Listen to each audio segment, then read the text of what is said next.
Azizlar, ustozlar haqida gapirar ekanmiz.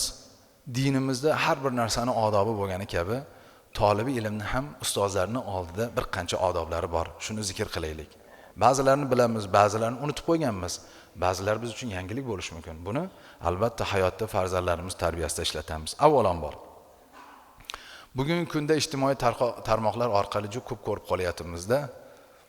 Ustozga qo'l ko'targan, ustozi bilan hazillashgan, ustozini urgan ayollar ichida ham, o'g'il bolalar ichida ham, qizlar ichida ham ko'rib qolyapmiz. Deylik, ba'zilari boshqa davlatlarda bo'lishi mumkin, lekin ba'zi bizning ichimizda ham chiqib qolyapti. Biz doim shu gapni gapiraveramizda, endi men ham yosh bo'lmadim, sizlar ham ichinglarda yoshinglar katta. Ustoz deganda qanaqa munosabat edi biz davrimizda? Men darsdan chiqsam, ustoz ko'chadan o'tsa qo'rqib qochib uyga kirib ketardi.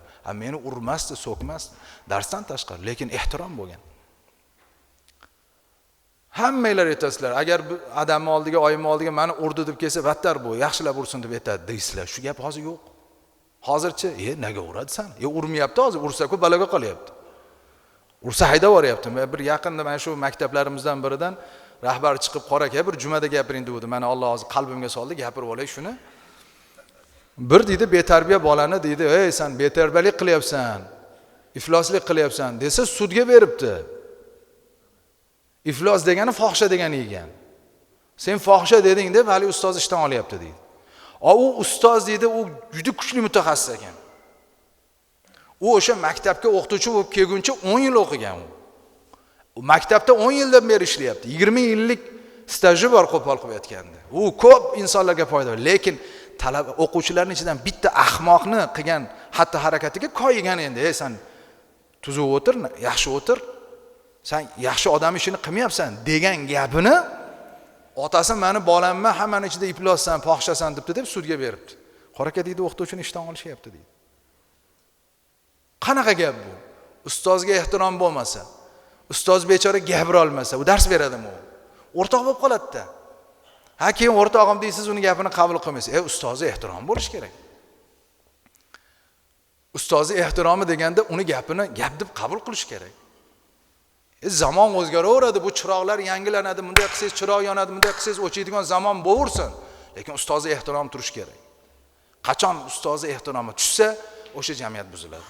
Men kecha bir hafta oldin shu ko'rsatuvda televizorda aytib berdim. Qaysi yurt, qaysi millat bilim va bilimdonlarga ehtirom ko'rsatsa, o'sha yurt rivojlanadi. Qaysi yurtda bilim va bilimdonlar e'tiborsiz qolsa, u tanazzulga tushadi. Garchandiki milliardlik yer osti boyliklari bo'lsa ham, boshqa bo'lsa ham. Nima uchun? Chunki ustozlarni ehtirom qilmasak, azizlar, ilm ma'rifat bo'lmaydi. Ilm ma'rifat bo'lmasa, biz hech narsaga erisha olmaymiz. Ana shu ma'noda bir qancha odoblarni men yozib keldim kitoblarimizdan. Avvalambor, bizi dinimizda shu qadar ustozlar ehtirom qilinadiki, ustoz shogird bir yo'ldan yurib ketayotgan bo'lsa, shogird ustozdan oldin yurmasin debdi. Ustoz oldinga chiqsin, peshvo bo'lsin. Bu bilan bir narsa bo'lmas, lekin ehtirom. Hatto ta'limul mutaallimda ustoz o'tiradigan kursiga ustoz bo'lmasa ham o'tirmanglar debdi. Ehtiromni qarang. O'tirsa darrov odam fikri o'zgarib qolar ekanda. Endi kursi ekan, oddiy kursi ekan, ustoz shu yerda o'tirar ekanda, hurmatsizlik boshlanadi. Shuning uchun ustoz bormi, yo'qmi, uni kursiga o'tirishlikdan beodoblik deyishibdi.